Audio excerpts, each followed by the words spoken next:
जो आप देख रहे थे इसमें 9th क्लास फिजिक्स को जो पढ़ा रहे थे, उस 9th क्लास फिजिक्स में आपको मैं जो चाल बताया, एक समान चाल, असमान चाल, एक समान चाल यानी यूनिफॉर्म मोशन, यूनिफॉर्म स्पीड। तो जो यूनिफॉर्म स्पीड को पढ़ रहे थे, नॉन यूनिफॉर्म स्पीड को पढ़ रहे थे, अब उसको ग्राफीय विधि से समझने के लिए, यानी एक समान चाल, असमान चाल, एक समान वेग, असमान वेग, एक समान त्वरण, असमान त्वरण, इन सारी चीज़ को समझने के लिए ग्राफीय विधि से साहब आपको ग्राफ की जानकारी लेना पड़ेगा, ग्राफ की जानकारी। और इस ग्राफ की जानकारी को लेने के लिए यह ग्राफ आपके 9th क्लास मैथमेटिक्स में ही पढ़ना है, 9th क्लास आपके 10th क्लास मैथमेटिक्स में ही पढ़ना है, काफ़ी मात्रा में पढ़ना है। और इसका 9th क्लास फिजिक्स पढ़ने में बगैर इस ग्राफ को समझे हुए यहाँ से पढ़ना अब आपके लिए मुश्किल है। इसकी सारी जिंदगी ज़रूरत है। तो ये नहीं कहिएगा कि आप साहब फिजिक्स पढ़ाने के लिए आप ये साहब इसमें ग्राफ दे रहे हैं, ये क्यों नहीं, ये सब एक दूसरे से जुड़ा है। मैं पहले ग्राफ के बारे में आपको जानकारी दूंगा, इस जानकारी को पहले आप ग्रहण कीजिए, ठीक है। देखना हो, ध्यान देता हूँ। और ये फिर जाकर 10th में ही मिलेगा, 11th में ही मिलेगा, हर क्लास में ये। अभी आप जो ग्राफ पढ़ने जा रहे हैं वह सिर्फ 2 डायमेंशनल पढ़ने जा रहे हैं, 2 अक्ष के बारे में लेकर पढ़ने जा रहे हैं। आगे जैसे जैसे आगे भागते जाएंगे 3 डायमेंशनल के बारे में भेंट होगा आपको, उनके बारे में भी ग्राफ को पढ़ेंगे। लेकिन अभी आप बच्चे क्लास में आप देखें सिर्फ 2 अक्ष की बात। आइए ले चलता हूँ अक्ष की जानकारी कैसे देता हूँ। आप जानते हैं साहब बच्चे से पढ़े हैं, आप घबराएंगे नहीं कि इसमें इतना टाइम लग रहा है, इसमें एक ही बात को कितनी बार बोला जा रहा है। बच्चे किसी हाल में इसको पहले बोलना सीखें, ऑलरेडी आप इसको पढ़ने लगेंगे। ये रहा सबसे पहला सवाल, मैं बोलूँगा अक्ष। देखिए मैं टूटी फूटी भाषा में पहले मैं इसको उठा के ले चलना चाहता हूँ ताकि मेरे बच्चे किसी हाल में पहले इसको लाइन पर खड़ा उतार लें, ठीक है। देखिए मैं चला अक्ष को समझाने। आप पूछेंगे भैया अक्ष क्या होता है, तो देखिए जैसे बच्चा क्लास में आपने सुना है कि साहब आपका साइकिल का पहिया है जिसको चक्का बोलते हैं, खाने वाला चक्का नहीं, नाचने वाला चक्का। तो वह चक्का जो है वो अपने धुरा पर नाचती है। मोटरसाइकिल हो, साइकिल हो, ट्रक हो, बस हो, सब अपने धुरा पर ना, सभी के धुरा पर ही चक्कर नाचती है। ऐसा देखें कि देखें। अब रहा कि वो जो धुरा है आपका, वह धुरा, वहाँ धुरा बोलते हैं। और बच्चे से आप पढ़ें कि पृथ्वी अपने धुरी पर चक्कर काटती है ना, बोले वो भी अपने धुरी पर चक्कर काटती। आप उसको धुरा बोले, धुरी बोले। चलते मेरे भाई, जब मैं इस जगह लेके चलता हूँ मेरे बच्चे, सारी दुनिया इस बात को जानती है, सब लोग ऐसा माने हैं। ये बताने वाले ने इसको एजम्पशन के रूप में लिया, मानी हुई चीज़, एक पॉस्टुलेट्स कहिए, एजम्पशन कहिए, मानी हुई चीज़ कहिए। और चीज़ क्या, तो कहा धरती के तले रेखा खींचे। देखिए धरती के तले रेखा खींचे, तो धरती के तले कहिए, हिले नहीं, धरती के तले कहिए, हॉरिजॉन्टल कहिए, क्षैतिज कहिए, सारी बात क्या है। क्या मैं चल सकता हूँ, कोई बंदा कोई दिक्कत नहीं। आइए अब देखते हैं मेरे बच्चे, ये जो है आप इस धरती के तले जो रेखा खींच दी, पढ़ाई थी कि कोई बिंदु ये दोनों तरफ चल रही है, बोला आपका दिमाग आना चाहिए। धरती के तले रेखा खींचे हैं, ये आपका एक्स अक्ष है। इसी अक्ष को इंग्लिश में बोलते हैं एक्सिस, ये एक्स एक्सिस, एक्स अक्ष। इस एक्स अक्ष पर आप इस पर क्या किए, रंग डाल दिए, ये भी एक रेखा है। सारी दुनिया इस बात को जानती है कि आप साहब धरती के तले रेखा एक्स अक्ष, एक्स अक्ष पर आप लंब डाल दी, ये दोनों जहाँ कट गया ये आपका मूल बिंदु है। दोनों जहाँ कट गया ये आपका मूल बिंदु है। जी हाँ, यह मूल बिंदु से, ये सब लोग जानते हैं, जब कोई धनी होता है तो आगे की तरफ बढ़ता है, अब कोई जब कमज़ोर होने लगता है घटने लगता है।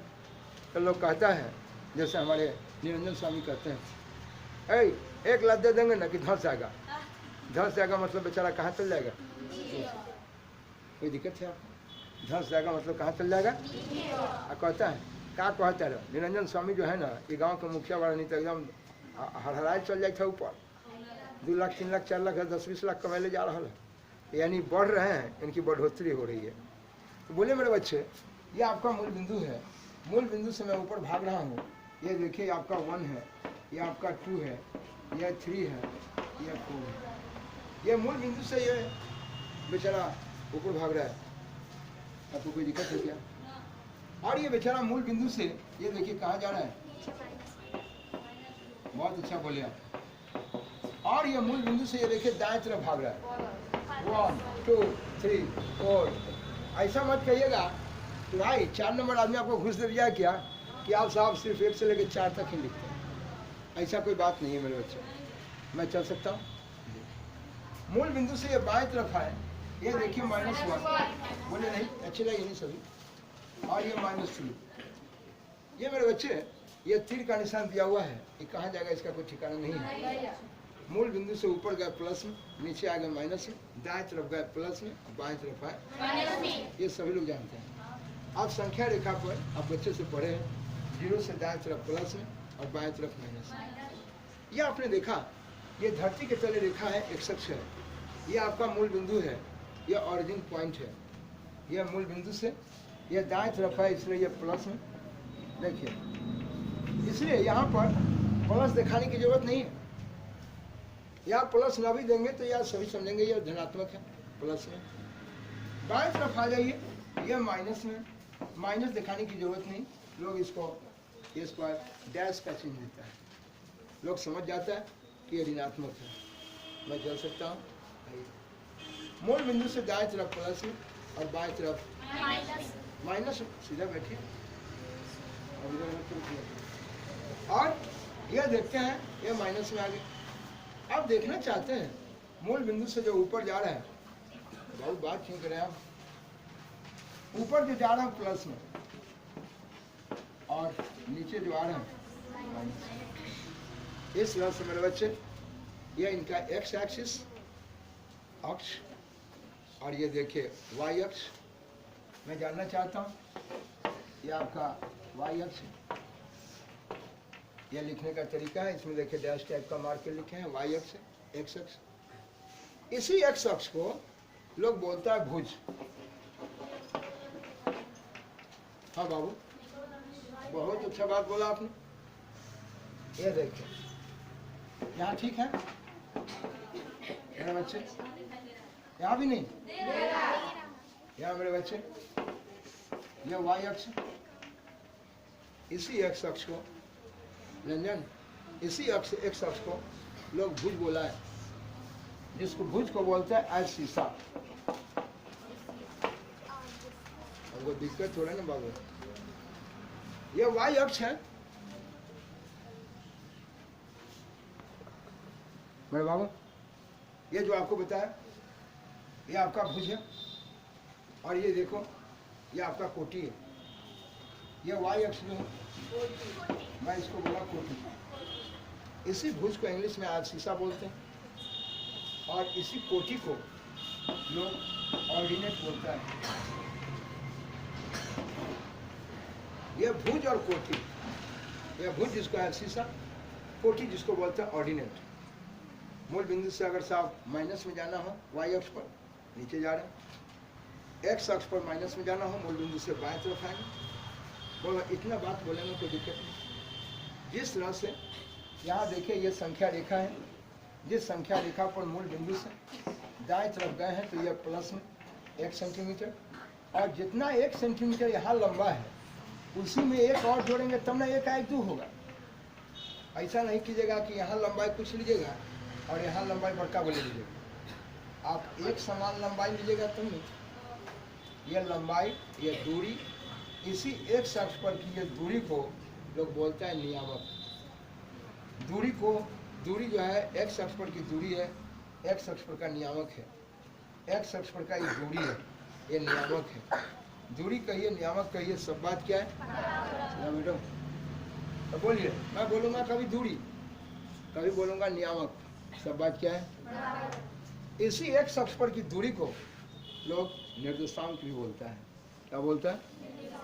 निर्देशांक। मैं सिर्फ निर्देशांक बोला हूँ, जिसको इंग्लिश में कोऑर्डिनेट बोलूँगा। जी, मैं कभी कहूँगा दूरी, एक शख्स पर की दूरी, कभी बोलूँगा एक शख्स पर का नियामक। ए लड़की, क्या चलते हैं मेरे बच्चे? मैं कहा कि इस शख्स पर की दूरी है, यह दूरी क्या है, इसी को नियामक कहे। मैं कहा एक शख्स पर का दूरी 1 सेंटीमीटर, कभी कहूँगा एक शख्स पर का दूरी, कभी कहूँगा एक शख्स पर का नियामक। नियामक बोले, दूरी बोले, इसी एक शख्स पर का ये निर्देशांक बोले, कोई दिक्कत है आपको? मैं कहा कि एक शख्स पर का दूरी एक लिए है, मैं कहा कि एक शख्स पर का नियामक एक लिए है, एक शख्स पर का निर्देशांक, दूरी या नियामक, सब बात क्या है? हम चले, कोई टेंशन नहीं, बहुत अच्छा। अब रहा सवाल, ले चलता हूँ कि इस ग्राफ का इस्तेमाल क्यों करते हैं, जवाब देता हूँ। इस ग्राफ का इस्तेमाल किया जाता है अंतरिक्ष में, ये साहब स्पेस में। अंतरिक्ष क्या है, स्पेस क्या है, सारी बात क्या है? अंतरिक्ष में, स्पेस में ये बिंदु कहाँ पर कोई मौजूद है, स्पेस में कोई बिंदु कहाँ पर मौजूद है, इसको जानने के लिए हम लोग इस अक्ष का इस्तेमाल करते हैं, इस अक्ष का उपयोग करते हैं। चलें, और इसका उपयोग करके हम कैसे जानेंगे? बोले ये आपका छत कितना ऊंचा है, ये साहब ऊपर छतरी है कितना ऊंचा है, इसको जानने के लिए उस बिंदु से हम क्या डालेंगे? आइए इस लम्ब की कहानी के बारे में कुछ समझता हूँ, बताता हूँ कैसे होता है, देखिएगा ध्यान से। यह कहा बाबू इसने, एक शख्स से यह कितनी दूरी पर है, यह इसकी ऊंचाई जानने के लिए, इसकी दूरी जानने के लिए एक शख्स से देखो हम इस पर लम्ब डालना है। और हम जानते हैं, बच्चे से पढ़े कि जब आधार पर जब लम्ब डालेंगे तो यहाँ 90 डिग्री का कोण है, कोई दिक्कत है? यह बोलो अपने वाई अक्ष, वाई अक्ष से कितनी दूरी पर है, यह दूरी जानने के लिए आप इस पर क्या डालेंगे? लम्ब डाले, क्या डिग्री का कोण है? मैं आपसे जानना चाहता हूँ कि एक शख्स से कितनी दूरी पर, इसको जानने के लिए लम्ब डालें, वाई अक्ष से भी कितनी दूरी पर है, दूरी जानने के लिए इस पर लम्ब डालें, कोई दिक्कत? लम्ब डाले अर्थात क्या डिग्री का कोण है। और इस लम्ब की कहानी है, बच्चे से आप पढ़ें, बच्चे से 9वीं क्लास में आपने ये सिद्ध करके ये आप पढ़ेंगे, अभी आप पढ़े नहीं है, जानकारी दूंगा आपको, बताऊंगा। और एकांतर की बात, संगत की बात बच्चे से पढ़े, वो क्या सो देखिए, ये दो रेखा है जिनके बीच की दूरी बराबर है, तो मैं कहता हूँ कि दोनों रेखा समानांतर है, और इस समानांतर रेखा को एक त्रिज्यछेदी रेखा काटती है, यानी दो समानांतर रेखा को तीसरी रेखा काटने वाली ये ट्रांसवर्सल लाइन है, त्रिज्यछेदी रेखा है। और ये दो समानांतर रेखा को जब त्रिज्यछेदी काटती है तो लाइन के ऊपर ये और लाइन के ऊपर यह त्रिज्यछेदी के इस तरफ, त्रिज्यछेदी के इस तरफ, ये दोनों संगत कोण है, ये संगत कोण आपस में बराबर है।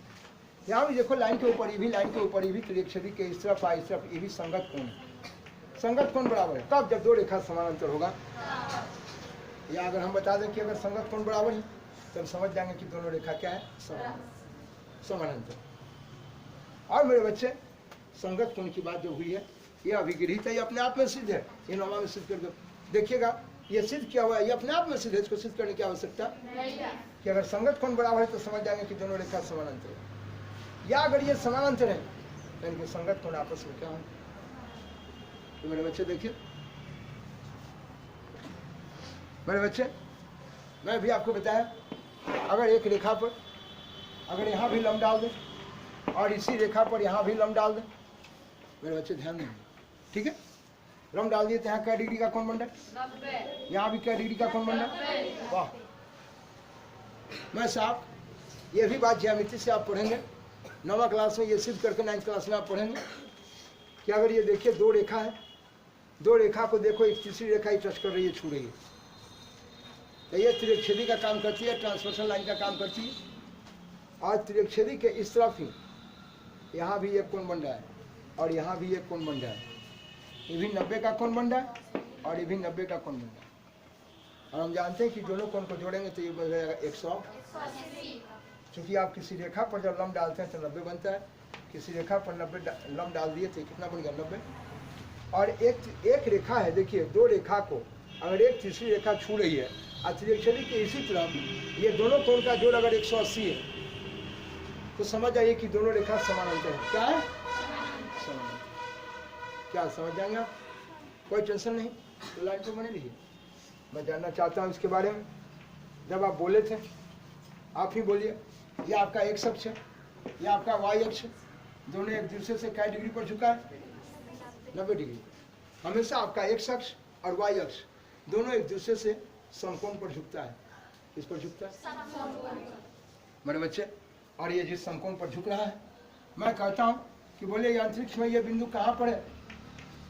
अंतरिक्ष में ये बिंदु कहाँ पर है? इसको जानने के लिए आप इस बिंदु से आप इस पर क्या डालेंगे? तो लंब डाले तो यहाँ पर क्या डिग्री का कोण होगा? और अभी आपने कहा है कि साहब ये एक्स अक्ष और वाई अक्ष एक दूसरे से क्या डिग्री पर है? 90 पर है। तो आप जानते हैं लंब डाले तो यहाँ भी 90 बन गया। तो आप ही बताइए, एक ही रेखा पर ये साहब दो रेखा है जो साहब दोनों के एक, ये देखिए दोनों रेखा के लिए क्या ये त्रिअक्षरी का काम कर रहे हैं कि नहीं? और त्रिअक्षरी के एक ही तरफ बने ये दोनों कोण का जोड़ कितना है? 180। इसका मतलब साहब त्रिअक्षरी के एक ही तरफ बने दोनों कोण का जोड़ 180 है। तो ये दोनों रेखा समानांतर है। क्या है? वाह मेरे बच्चे, आप यही बता सकते हैं कि क्या साहब इस जगह पर अगर साहब इस बिंदु से इस पर लंब डालें तो बोलो यहाँ क्या डिग्री का कोण बना? आप जानते हैं साहब कि ये दो रेखा हो गया, दो रेखा को एक त्रिअक्षरी रेखा काट रही है, यानी दो रेखा को ये ट्रांसवर्सल लाइन त्रिअक्षरी रेखा काट रही है। तो त्रिअक्षरी जब काटती है तो देखिए त्रिअक्षरी के एक तरफ यहाँ भी 90 और यहाँ भी 90। तो बोलिए दोनों रेखा को एक त्रिअक्षरी काट रही है तो ये त्रिअक्षरी के एक ही तरफ दोनों 90 का कोण है। 90 90 180। इसका मतलब कि ये दोनों रेखा क्या है? समानांतर। क्या है? क्योंकि दो रेखा को जब त्रिअक्षरी काटे और त्रिअक्षरी के एक ही तरफ दोनों कोण का जोड़ जब 180 हो जाए तो समझ आइए कि दोनों रेखा समानांतर है। क्या समानांतर में कोई दिक्कत? क्या ये दोनों रेखा समानांतर है? इसमें कोई दिक्कत है आपको? इसका मतलब कि आपको मैं ये बताया कि अगर किसी बिंदु पर ये साहब अंतरिक्ष में यह बिंदु कहाँ पर मौजूद है, इसको जानने के लिए आप इस पर लंब डालते हैं, यानी साहब इस रेखा के ये समानांतर होता है। ये साहब वाई अक्ष से यह साहब कहाँ पर है, यह वाई अक्ष से ये कितनी दूरी पर है, ये जानने के लिए आप इस पर क्या डालते हैं? इसका मतलब लंब डाल देते हैं तो आप बता सकते हैं कि ये एक्स अक्ष के ये क्या हो जाता है? समानांतर। एक्स अक्ष के समानांतर। और मेरे बच्चे अगर साहब इस बिंदु पर देखो एक्स अक्ष से कितनी दूरी पर है और दूरी जानने के लिए आप इस पर क्या डालते हैं? तो लंब डाल दिए, इसका मतलब 90 बन गया। तो आप ही बोले कि त्रिअक्षरी के एक ही तरफ ये त्रिअक्षरी का काम कर गई और दो रेखा हो गया, ये त्रिअक्षरी हो गई और त्रिअक्षरी के एक ही तरफ दोनों कोण का जोड़ जब 180 है, इसका मतलब ये दोनों रेखा समानांतर है। इसका मतलब ये बिंदु कहाँ है, इसको जानने के लिए इस पर क्या डाला जाता है? और जो लंब डालते हैं वो सब वाई अक्ष के क्या होता है? समानांतर। समानांतर लंब डाल। तो बोले वाई अक्ष के समानांतर ये कौन है ये? और बोलो साहब मैं कहना चाहता हूँ कि इस बिंदु से जब इस पर लंब डाले तो ये किसके समानांतर है? एक्स अक्ष। बोलो किसी बच्चा को दिक्कत? तो बोलो ये एक्स अक्ष के समानांतर और ये किसके समानांतर था? चलो तो आप सब बच्चा को सब दिन पढ़ाया कि सांप अगर बीएल में घुसता है सांप टेढ़ होके तो निकलने के वक्त भी कैसे निकलेगा? लेकिन निरंजन स्वामी का सांप ऐसा नहीं निकलता, टेढ़ जाता है हरसों निकलता है। ऐसा नहीं सोचना है। अगर सांप को देखो बीएल में, अगर सांप बीएल अगर टेढ़ा मेढ़ा है तो अगर टेढ़ा मेढ़ा जाता है तो निकलने के वक्त इस टेढ़ा मेढ़ा ही निकलेगा। अगर सोच होकर निकले तो मर जाएगा। ऐसा है कि नहीं? इसलिए मेरे बच्चे आप जानिए यह बिंदु कहाँ पर, इसको जानने के लिए आप लंब डाले हैं। यह बिंदु कहाँ है, इसको जानने के लिए आप क्या डाले हैं? बोलो मेरे बच्चे अगर इस पर लंब डाल दिए तो बोले इस पर लंब डाले। अब मैं कहूँगा कि नहीं, अब मुझे पता है कि यह बिंदु 3 है, 3 है। इस बिंदु से मुझे वहाँ पहुँचना है, तो वहाँ भी जाने के लिए इस बिंदु पर वो कहाँ पर स्थित है उसको जानने के लिए हम क्या करेंगे? इस पर लंब रूप से ही आगे बढ़ाएंगे। बोला अगर इसका ये निर्देशांक, अभी बोला था निर्देशांक, बोला ये बिंदु कहाँ पर है इसको जानने के लिए क्या किए? तो लंब डाले थे तो पता हो गया कि एक अक्ष पर ये दूरी कितना है? 2। दूरी कहिए, निर्देशांक कहिए, नियामक कहिए, सब बात क्या है? तो पहले ये बिंदु पता था तो बिंदु से इस पर लंब डाले तो वहाँ एक अक्ष पर इसका दूरी कितना है उसका पता कर लिए। बोले साहब यह वाई अक्ष से कहाँ पर है? वाई अक्ष से इस बिंदु पर क्या किए? लंब डाले। कलम डालें तो पता हो गया कि वाई अक्ष पर साहब ये साहब नियामक कितना है 3, दूरी कितना है 3, नियामक क्या है, दूरी क्या है, निर्देशांक क्या है, सब बात क्या है ये 3। कोई दिक्कत? बोलिए। तो बोलिए कहने का मतलब कि जब इस बिंदु से इस निर्देशांक का पता करने के लिए, इस बिंदु से इस निर्देशांक का पता करने के लिए, इस दूरी का पता करने के लिए आप इस पर लंब डालते हैं, ठीक है। तो मेरे बच्चे मैं इस बिंदु को हटा दिया और कहा कि इस निर्देशांक से उस बिंदु का पता करो, ठीक है। तो बोले इस निर्देशांक से बिंदु को पता करने के लिए यहाँ सभी किस रूप में जाएंगे, लंब रूप में। निरंजन स्वामी किसी का 4 रुपया लिया है तो 4 रुपया देंगे कि 3 रुपया देंगे? 3 दीजिएगा तो ठुठुआ हिला देगा आपका जी। इसलिए मेरे बच्चे अगर आप लंब रूप से इस बिंदु को जानने के लिए कि कहाँ है उसको जानने के लिए उस बिंदु से लंब डाले थे, तो अगर वो निर्देशांक पता है तो उस बिंदु का भी पता करने के लिए कैसे जाएंगे, समझे। फिर से मैं इस आवाज को आपसे लेना चाहता हूँ। यह बिंदु कहाँ पर है इसको जानने के लिए इस बिंदु से लंब डाल दिए, तो लंब डाल दिए तो मुझे पता हो गया कि एक अक्ष पर वो निर्देशांक कितना है 2। तो चुप रहा, हमारा बिंदु ना हो मालूम, हमारा निर्देशांक पता हो। अब इससे कैसे जाबे, वो बिंदु को कैसे पता करवे? तो निरंजन स्वामी कहेंगे अगर हम लंब रूप से आए हैं तो लंब रूप से ही जाएंगे। क्या मेरे बच्चे समझे कि नहीं? तो कहता है वो बिंदु का कहाँ पता हो रहा है, हो जाएगा हो जाएगा। वाई अक्ष पर भी बिंदु मालूम है आपको, वाई अक्ष पर बिंदु कौन है, ये नियामक पता है, ये नियामक पता है। वाई अक्ष का नियामक 3 लेना है, वाई अक्ष का बिंदु, वाई अक्ष पर साहब दूरी 3 लेना है, वाई अक्ष पर का निर्देशांक 3 लेना है, और वाई अक्ष पर का निर्देशांक इस पर का बिंदु वह किसके समानांतर जाएगा, एक्स अक्ष। बोले समानांतर जा रहा है कि नहीं, बोले लंब रूप से जा रहा है कि नहीं। और अभी आप बताए थे कि जो लंब रूप से जा रहा है इसका मतलब साहब ये इसके समानांतर होगा कि नहीं होगा। तो मैं आपसे एक सवाल पूछूंगा, अभी जवाब दीजिएगा सब लोग। एक्स अक्ष पर का दूरी कौन लेना है, 2। तो बोलिए ये लंब रूप से नहीं जा रहा है, और आप जानते हैं कि लंब रूप से जा रहा है तो किसके समानांतर जा रहा है, वाई अक्ष के। किसके? बोलो लंब रूप से जा रहा है तो वाई अक्ष के समानांतर है। तो बोलो मैं पूछूंगा कि एक अक्ष पर का ये निर्देशांक है, तो एक अक्ष पर का निर्देशांक ये किसके समानांतर जा रहा है, बोलो। और वाई अक्ष पर का नियामक यहाँ का है 3, तो वाई अक्ष पर का नियामक फिर जाएगा कहाँ, किसके समानांतर, वो भी लंब रूप से जाएगा। क्या कोई दिक्कत? ये अगर लंब, ये बिंदु कहाँ है इसको जानने के लिए आप इस पर लंब डाले थे, तो फिर साहब इस निर्देशांक बिंदु से अगर पता, निर्देशांक से पता, सॉरी मैं ये निर्देशांक है, निर्देशांक कहिए, नियामक कहिए, दूरी कहिए, सब बात क्या है। अगर मुझे दूरी मालूम है अब मुझे उसका बिंदु का पता करना हो तो उसको भी किस रूप में जाएंगे, लंब रूप से। और लंब रूप से जा रहा है इसका मतलब ये साहब इसके क्या है, समानांतर। इसका मतलब कि साहब एक्स वाई अक्ष से अगर जाते हैं, अगर वाई अक्ष से जाएंगे तो साहब किसके समानांतर जाएंगे, अगर वाई का नियामक है तो किसके समानांतर जाएगा। और साहब अगर एक्स का नियामक है, किसका नियामक है, एक्स का नियामक है, एक्स अक्ष पर का नियामक है, तो किसके समानांतर जाएगा। नहीं आ रहा समझ में? सब बच्चा ठीक है, वहाँ लाइन पर बने रहिएगा। इस तरह से मेरे बच्चे मैं अगर कहूँ कि एक्स का नियामक 2 है, बोलिए एक्स का नियामक कितना है, 2। लाइन पर रहिएगा। अगर मैं कहूँ आपसे कि एक्स का नियामक 2 है और वाई का नियामक क्या है, 3। क्या निर्देशांक है, मैं कहता हूँ उस बिंदु का पता करो, उस बिंदु का पता करो। मेरे बच्चे उस बिंदु का पता करो जो साहब एक्स पर का निर्देशांक 2 और वाई का पर निर्देशांक 3। हाँ मैं निर्देशांक बोला हूँ, मैं निर्देशांक बिंदु नहीं बोला हूँ, मैं निर्देशांक बोला हूँ। मैं निर्देशांक कहूँ, इसको दूरी कहूँ, नियामक कहूँ, सब बात क्या है। एक अक्ष पर का दूरी 2, एक अक्ष पर का निर्देशांक 2, एक अक्ष पर का नियामक 2, कोई दिक्कत। और एक्स का नियामक की किसके समानांतर, वाई का नियामक किसके समानांतर, वाह। और ये दोनों निर्देशांक, दोनों जिस बिंदु पर मिलेगा वो कहलाएगा निर्देशांक बिंदु। चले जी, तो ये है आपका निर्देशांक बिंदु। और सब लोग जानते हैं कि साहिल मियाँ का नाक ऊपर है और लोल नीचे है। अगर चुप रही है, सारा दुनिया जानती है कि नाक ऊपर होता है, लोल नीचे। जी सारा दुनिया का होता है, हमारा ही नहीं, गाय भैंसी बोतू बकरी सबका। इसलिए मेरे बच्चे ये देखना है, पंथू वाले मौलवी साहब कहेंगे ना हमारा लोल रहता है कान के पीछे, ऐसा नहीं है। इसलिए मेरे बच्चे सारी दुनिया जब इस बात को मानती है कि भगवान ने जो बना दिया वही सत्य है, इसीलिए साहब इसको बनाने वाले, ये ग्राफ को समझाने वाले, उन्होंने कहा कि साहब ये जो पहले एक्स का दूरी लिखा है, लगी जो एक्स अक्ष पर का दूरी है वह एक्स का नियामक, और जो वाई अक्ष पर का दूरी है वाई का नियामक। तुमको मना करता हूँ बाबू, बात मत करो। पहले एक्स अक्ष पर का दूरी अतः वाई अक्ष पर का, एक्स अक्ष पर का दूरी एक्स का नियामक और वाई अक्ष पर का दूरी। क्या मेरा बच्चा समझा?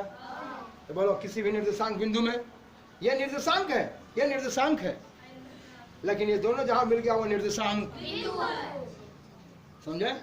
जी हाँ। तो ये है एब्सिसा, ये क्या है? Abscissa, abscissa. और यह है साहब ऑर्डिनेट, क्या है? ऑर्डिनेट। और यह एब्सिसा और ये ऑर्डिनेट दोनों जहां मिल जाएगा वो हो जाएगा कोऑर्डिनेट पॉइंट, कोऑर्डिनेट जी। तो आपके सवाल में जब कभी मिलते रहेंगे अंतरिक्ष में कोई बिंदु, जब कभी अंतरिक्ष में कोई बिंदु बोलेगा आप तुरंत समझेंगे निर्देशांक बिंदु। और जब मैं बोलूंगा, मैं मना करता हूँ बात मत करें आप, मैं जब जब कहूंगा किसी रेखा पर बिंदु, तुरंत दिमाग काम करेगा, अच्छा अच्छा किसी रेखा पर जब बिंदु की बात करेंगे तो हमेशा वहां एक्स का नियामक रहेगा और वाई का। लेकिन जब कहूंगा एक्स अक्ष का दूरी, या सीधे बोलूंगा नियामक या सीधे बोलूंगा निर्देशांक, बिंदु नहीं निर्देशांक। और निर्देशांक बिंदु कहाँ मिला? जब एक्स का नियामक वाई का नियामक जिस जगह पर जाकर मिल जाता है लंबवत, एक्स का नियामक और वाई का नियामक जहां जाकर लंबवत मिलेगा वह कहलाएगा उसका निर्देशांक। क्या मैं चलूं? जी मेरे बच्चे, यह धरती के तले एक रेखा है, यह आपका एक्स अक्ष और एक्स अक्ष और ये मेरा वाई अक्ष है। बोले साहब ये एक्स अक्ष और ये आपका वाई अक्ष है। इस अक्ष पर मैं कहा कि एक्स का नियामक 2 लो, एक्स का नियामक 2 और वाई का नियामक 3 लो। मैं कहना चाहता हूँ एक्स का नियामक 2 और वाई का नियामक 3, और कहता है कि एक्स का नियामक 2 वाई का नियामक 3, नियामक यानी एक्स अक्ष पर का दूरी 2 वाई अक्ष पर का दूरी 3, और लेके मुझे निर्देशांक बिंदु का पता करो। इस निर्देशांक बिंदु का पता करने के लिए मैं आप लोगों को बताया एक्स का नियामक है वह साहब किसके समानांतर जाएगा? वाई के, वाई अक्ष। और वाई का जो नियामक है वह किसके समानांतर? दोनों जहाँ मिलेगा वह निर्देशांक बिंदु। बोलिए, हम सीधे बिंदु भी बोलेंगे तो आप समझेंगे अंतरिक्ष में साहब कोई बिंदु की बात हो रही है, निर्देशांक बिंदु की बात। इस तरह से मेरे बच्चे यहाँ देखो एक्स का नियामक 2 और वाई का नियामक 3। लिखने वाले ने कहा, जिसने ग्राफ के बारे में जन्म दिया, उन्होंने कहा कि साहब भाई पहले एक्स का मान लिखो और तब किसका मान लिखो, यानी पहले एक्स अक्ष पर का दूरी और तब, और ये दूरी को निर्देशांक को सब बात बराबर है।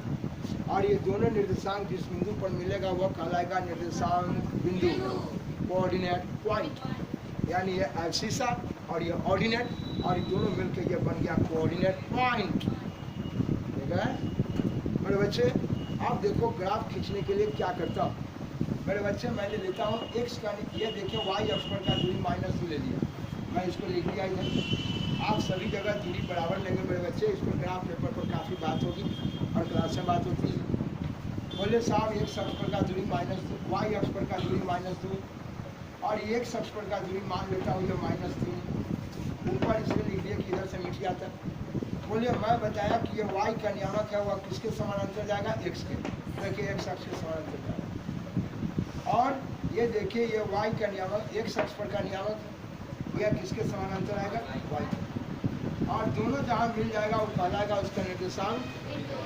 बोलिए मैं कहा कि ये वाई का नियामक किसके समानांतर जा रहा था और ये एक्स अक्ष पर का जो नियामक था वह किसके समानांतर जा रहा है, और दोनों जहाँ मिल रहा है वह निर्देशांक। और लिखने का तरीका कि पहले एक्स का नियामक और तब वाई का नियामक, इसके बीच में कॉमा मांगा है, इसको छोटी ब्रैकेट में ही रखना है मेरे बच्चे, समझे? इस प्रकार आपको क्या वो निर्देशांक बिंदु मिला। और मैं जानता हूँ ये दोनों निर्देशांक बिंदु को मिलाने वाला रेखा, देखिए ये मैं तिरछा खींच दिया है, तिरछा नहीं ग्राफ है, ठीक है, आइएगा, इसमें एक पर एक कार्यक्रम पढ़ेंगे। यहाँ से खींच रहे थे थोड़ा अल्टर हो गया। ये दोनों निर्देशांक बिंदु को मिलाने वाला मेरा क्या है, ग्राफ। फिर बेचारा सीधे टेढ़े चल जाता है। ये दोनों निर्देशांक बिंदु को मिलाने वाला ये मेरा क्या ग्राफ। ग्राफ कीजिएगा, टेढ़ हो जाता है भाई, ठीक है। अब चलते हैं, बताएंगे ये वक्र कब मिलेगा, टेढ़ कब मिलेगा और सोच कब होगा। इन सारी बात से भेंट कराऊंगा, आप डरेंगे नहीं, ठीक है जी। ये नहीं सोचेंगे कि हमेशा टेढ़ ग्राफ मिलेगा, बताऊंगा ये टेढ़ा यानी कि वक्र कब मिलेगा और सीधा कब मिलेगा, भेंट कराऊंगा, डरेंगे नहीं मेरे बच्चे। अब सिर्फ मैं बताना चाहता हूँ कि ये कोई भी ग्राफ खींचने के लिए बोले इसमें तीर का निशान जरूर मारेंगे, ताकि ये साफ कहाँ जाएगा इसका कोई ठिकाना। आप अपना मन से x का नियामक और y का नियामक लिए थे, दूसरा वैल्यू लेंगे तो दूसरा मिलेगा। इसलिए मेरे बच्चे ये आप देखिए तीर का निशान इसमें मारे हैं। बोले ग्राफ को समझने में कोई दिक्कत, तो बोलो अब इसे पता हो गया कि किसी का ग्राफ खींचने के लिए x का नियामक भी दो, x का नियामक y, वो x का नियामक इसमें है ना, इसमें भी x का नियामक है, यहाँ भी y का नियामक है और यहाँ भी। इसलिए ग्राफ खींचने के लिए मैं हमेशा बात करूंगा कि x का भी क्या नियामक और y का भी क्या नियामक। इतनी बात में कोई दिक्कत, आप सब लोग ठीक है। x का भी दो नियामक और y का भी, और दोनों से हम क्या निर्देशांक बिंदु लेंगे, दो को, और तब दोनों को मिला देंगे तो हम क्या मेरा ग्राफ हो गया कि नहीं। क्या जरूरी नहीं कि हम तो ये निर्देशांक बिंदु लेंगे, अब क्या और निर्देशांक बिंदु ले सकते हैं हम, चलें, लेकिन कम से कम क्या है निर्देशांक बिंदु, और दोनों निर्देशांक बिंदु को मिलाने वाला क्या है, ग्राफ। दो निर्देशांक बिंदु प्राप्त करने के लिए क्या क्या नियामक, x का भी क्या गो, y का भी क्या गो। चलिए मेरा बच्चा समझा। अब एक दूसरा स्टेशन थोड़ा सा देता हूँ लाइन पर, बस 2-3 मिनट और ध्यान दीजिएगा मेरे बाबू। x का नियामक 0 और y का नियामक 3। मैं हमेशा देखा कि जो पहले लिखा है पहले x का नियामक और बाद में लिखा है y का नियामक, पहले x का नियामक और तब y का नियामक। पहले x का नियामक है और तब किसका नियामक है, तो बोलो x का नियामक कितना लेना, y का नियामक कितना लेना। मेरे बंदा इस बात को ध्यान दो, पहले x का नियामक और तब y का नियामक। ये देखना है बाबू इसके बारे में, x का नियामक 3 0 और y का नियामक। आप सभी जानते हैं, आप क्रिकेट में, कबड्डी में, हर खेल में दानी का एक पिक्चर देखते हो, जिसका टॉस होता है वह प्लेयर उधर से खेल खेलता है, देखो हम लोग। इसलिए मेरे बच्चे ये देखिए, ये जो मूल बिंदु है ये देखेंगे इसका, अभी देखा था किसी भी बिंदु का नियामक उसमें दो गो है, x का नियामक और y का नियामक। निरंजन x का नियामक और इस जगह ये मूल बिंदु है, यह भी बिंदु है। यह अंतरिक्ष में जहाँ भी बिंदु लेंगे, जहाँ भी स्पेस में बिंदु लेंगे, वो सारा का सारा बिंदु वो आपका निर्देशांक बिंदु है, ठीक है। तो मेरे बच्चे यह अगर निर्देशांक बिंदु है तो किसी भी निर्देशांक बिंदु का क्या वो नियामक होगा, एक x का नियामक और एक। तो मेरे बच्चे ये मूल बिंदु का नियामक पूछेंगे कि नहीं, आप पूछेंगे। इस मूल बिंदु का नियामक x का नियामक भी 0 और y का नियामक भी 0, या x के लिए भी 0 और y के लिए भी 0। इस तरह से हम 0 और 3 को हम कहें कि मुझे ये अक्ष पर दिखला के बताओ, तो कहा कि देखिए x का नियामक 0 लेना है और y का नियामक 3। तो बोलो x का नियामक 0 है जो किसके समानांतर जाएगा, y के, और y का जो नियामक है वो किसके समानांतर जाएगा, ये x का नियामक कितना है 0, तो x का नियामक किसके समानांतर, y के। तो y के समानांतर जाएगा तो x अक्ष तो इसी पर है ना, तो देह पर चढ़ के चल गया। और y अक्ष का मान 3 है, y अक्ष का निर्देशांक 3 लेना है, y अक्ष पर का दूरी 3 लेना है। ये y अक्ष पर का दूरी वह किसके समानांतर जाएगा। अब लोग कैसे बच्चे हैं हमें समझ में नहीं आया। मैं उस समय से आपको बता रहा हूँ, मैं उस समय से बता रहा हूँ, आप बात पर ध्यान नहीं दे रहे। बोले x का नियामक कितना है, तो x का नियामक 0। मैं कहा था x का नियामक y के समानांतर क्या ऐसे जाएगा, तब उस समय से कह रहा हूँ, आपको बता रहा हूँ x का नियामक जो है ये y के समानांतर ऐसे नहीं जाएगा। ये तो साहब x अक्ष पर आ रहा है, ये x का नियामक है, देखो ये x अक्ष का नियामक 0 है, ये y के समानांतर, तो y तो इस पर है ना, तो फिर इस पर क्यों जा रहे हैं आप? दिमाग लगा के इसी लग बात कीजिए। देखिए यहाँ पर ध्यान से बड़े बच्चे, एक शख्स पर का जीरो, एक्स का नियामक जीरो है, तो एक्स का नियामक जीरो जो वह किसके समानांतर जा रहा है? वाई। देखिए ये एक्स का नियामक जीरो और एक्स का नियामक जीरो, देखिए ये वाई के समानांतर जा रहा है, ये देखिए, ठीक है। और वाई का नियामक कितना लेना है? ये वाई का नियामक जो 3 है, वो वाई का नियामक 3 वो किसके समानांतर जाएगा? एक्स के। तो एक्स के समानांतर जाने के लिए ये देखिए यहाँ से जा रहा है, क्या जाने देगा? आ जाए यार ठारो। यह कोई निर्देशांक बिंदु है जहाँ पर एक्स का नियामक वाई का नियामक दोनों जाकर जिस बिंदु पर मिला है, तो वाई एक्स का नियामक जीरो है, तो कहता है एक्स का नियामक जीरो, मैं आ रहा हूँ साहब वाई के समानांतर, तो ये वाई पर चढ़ के आ रहा है, तो वाई का नियामक 3 कहेगा हमारा एक्स के समानांतर। अच्छा यह जगह हम आए हैं तुम्हारे घर, हम मौलवी साहब हो डरे देख के भाग गया, घर कुछ खिलाना होगा, भाग गया मौलवी साहब। देख गलत बात है भाई, एक्स का नियामक 0 है, जो वह किसके समानांतर जा रहा है? वाई के। यही कहता है। अब मौलवी साहब क्या, ये देखो उसका दोस्त क्या कहता है हम जा रहे हैं इधर, इधर काल मौलवी साहब इधर नहीं जा रहा, में हमरा ताड़ी पार्टी में रख ना, यहाँ देख ये जाने नहीं देगा इसको, जबरदस्ती खींच के ले इधर क्या जाने देगा इसको? क्या है? ये निर्देशांक बिंदु है जहाँ एक्स का नियामक और वाई का नियामक जाके मिलता है, और वह निर्देशांक बिंदु, समझ में आया? तो बोलो एक्स का नियामक किसके समानांतर गया?